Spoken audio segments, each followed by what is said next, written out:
What is going on, guys? Welcome back to the channel. In today's video, I'm going to be breaking down what I am taking with me to Yellowstone National Park for a quick 72 turnaround in the park. But first, let's break it down and everything I'm taking with me. First up, we will have the Peter Mckinnon 38-liter everyday carry bag. That bag has been with me for the last 3 years. I've taken it, basically built my entire business with that bag. I've now upgraded to a roller case, but that bag still goes with me everywhere. I love the bag because of the user's accessibility. He's made new ones. I haven't upgraded because I like black. I do like the tan that's out, but I am a fan of black.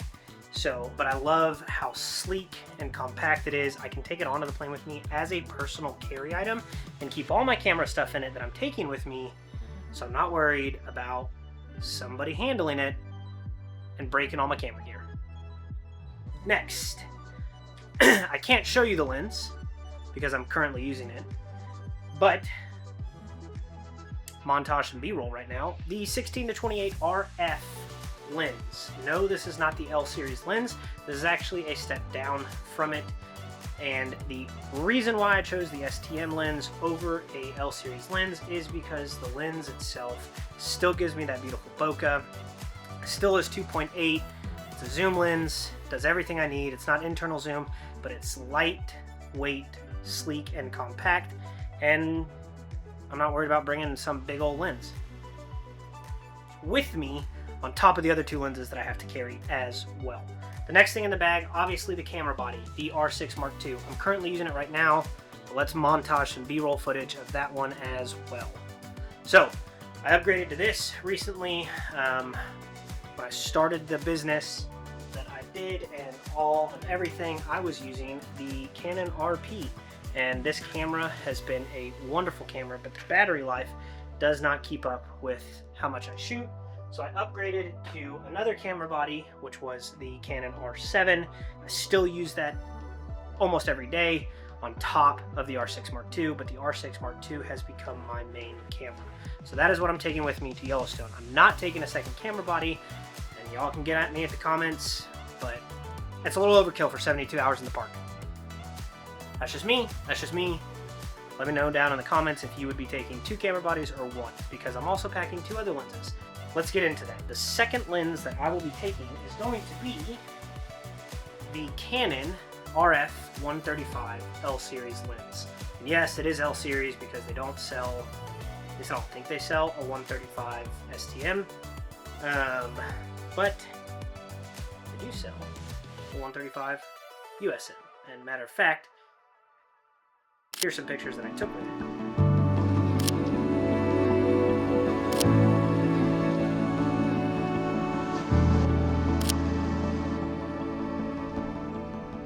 As you can see, I love this lens because of the bokeh that I can get. It really blurs out the background and focuses on the subject. And because of that, I thoroughly enjoy using this lens because although it's not a quote-unquote portrait lens that I would pull out if I'm shooting portraits of somebody, when I am out taking photos of wildlife and landscape, this lens does it all. And the third lens that I am taking with me to Montana is the RF 100-400.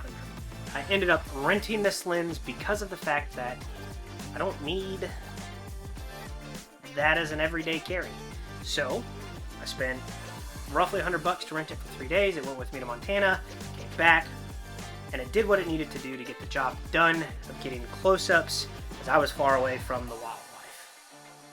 Now, the next couple things that I brought with me to Montana to capture footage with everything in my bag was my Deity Duo Mic 4. I still use this microphone to this day because I love the fact that I can be behind the camera and it's still capturing audio, or in front of the camera and I'm still getting great audio. The next thing I brought with me was the PGY Tech Mantis Pod. I love this tripod. It is a great travel tripod. It is a great vlogging tripod when I am trying to get footage of me vlogging. I love the fact that the user accessibility is I can change it. It is a Arca Swiss plate, so it is a quick release, which is nice. It's a little button, And I also love the fact that when I need to set it down as I'm vlogging and go, I can open up the legs, set it down on the table, get the shot that I need to get, close it back up, super quick, super easy, put it back into camera mode, and now I'm off vlogging.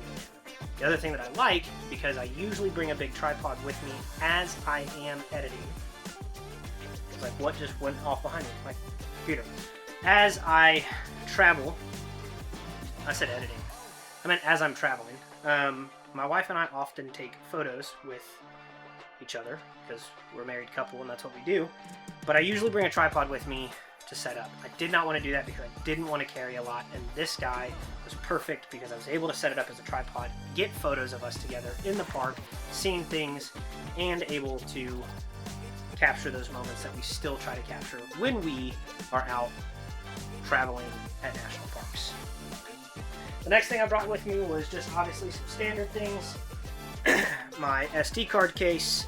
I've been using this one for a few years now. It is the B-Way. I picked it up at a local camera store, and I've been using it with me. I don't use CFX Express. I use SD cards, so there's not much explanation. It held the SD cards. The system that I have is the left side, means that I can use them. The right side means don't use them. I need to offload footage. Some of the things that are in that are obviously SD cards, and I use rugged SD cards. I've been using these for such a long time. Matter of fact, I have put 3 or 4 through the washer and dryer, and they still work. So here we are. I'll drop a link for that below, but they are the ProMaster rugged SD cards. Some people love them, some people hate them. I'm a firm believer. And after that, the only other thing I brought was my aperture light, which is actually right there behind me. Because sometimes you need a little bit of light, and I like RGB because it gives me that. So that was it. That's all I took to Montana with me. I wanted to pack light, I wanted to pack easy. I didn't want to bring a bunch with me because of the fact that we were only there for 72 hours, not even. We flew in Saturday, flew out Monday, and barely got any sleep in between. But that is what I am taking with me / took with me, depending on when I decide to upload this, to Yellowstone National Park. So, if you like this video and you stayed this long, give it a thumbs up, subscribe if this is the type of content you're into, beginner YouTuber taking you along for the journey, and comment down below what you think I should have taken to Yellowstone with me, and we'll go from there. Until then, I'll catch you in the next one. Oh, wait, I took 2 more things. I took my film camera because I wanted to get some cool film photos. By the time this video is uploaded, I will still not have it developed yet because I did not use a whole roll. I know, crazy. And the other thing I took with me was the NDs because it was super, super white because of the snow, and I needed to be able to add some shade to my lenses so that way I could get the correct exposure on animals. Anyways, with that being said, I'll catch you in the next one. Thanks for watching.